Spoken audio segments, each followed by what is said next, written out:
संत एकनाथ महाराजांचा जन्म गोदावरी तीरी पैठणमध्ये भागवतांच्या घरी झाला होता. सुमारे 600 वर्षापूर्वी एकनाथांचा जन्म झाला होता. संत एकनाथांचं घराणं हे खूप महान होतं. त्याबाबत एक गोष्ट मी तुम्हाला आज सांगणार आहे की संत एकनाथ महाराज हे काशीला गंगा स्नान करण्यासाठी गेले असता ते नदीत उतरले.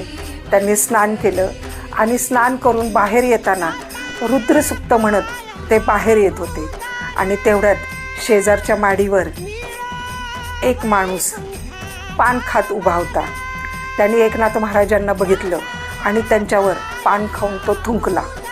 ते पाहून एकनाथ महाराज पुन्हा स्नानासाठी गेले. त्यांनी पुन्हा स्नान केलं आणि परत रुद्रसूक्त म्हणत चालू लागले. तेवढ्यात पुन्हा त्या माणसाने त्यांच्यावर पान खाऊन पिचकारी मारली.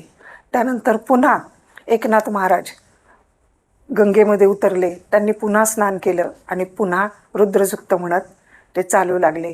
त्यानंतर पुन्हा त्या माणसाने पान खाऊन परत पिचकारली मारली आणि पुन्हा एकनाथ महाराजांनी स्नान केलं. अशा प्रकारे 108 वेळा थुंकल्यानंतर आणि एकनाथ महाराजांनी 108 वेळा अंघोळ केल्यानंतर तो माणूस थकून गेला आणि खाली उतरला आणि एकनाथ महाराजांचे त्याने पाय धरले आणि तो महाराजांची माफी मागू लागला. आणि एकनाथ महाराज म्हणाले, भल्या माणसा, तू काही चूक केली नाहीस किंवा तू काही गुन्हा केला नाहीस.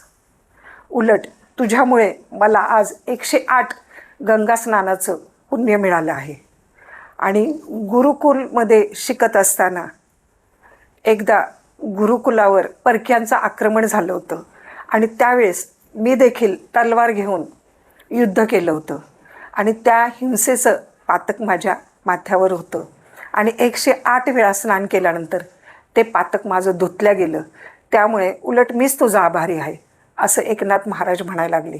त्यावर तो माणूस त्यांच्या पाया पडू लागला आणि त्यांना क्षमा मागू लागला आणि एकनाथ महाराजांचं गुणगान करत तो निघून गेला.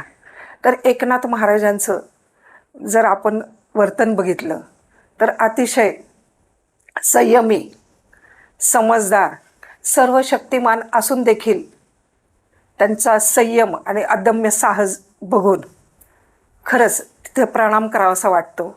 आणि त्यांचे हे गुण आपल्या जीवनामध्ये आपण आणण्याचा प्रयत्न करूया. जय हरी विठ्ठल.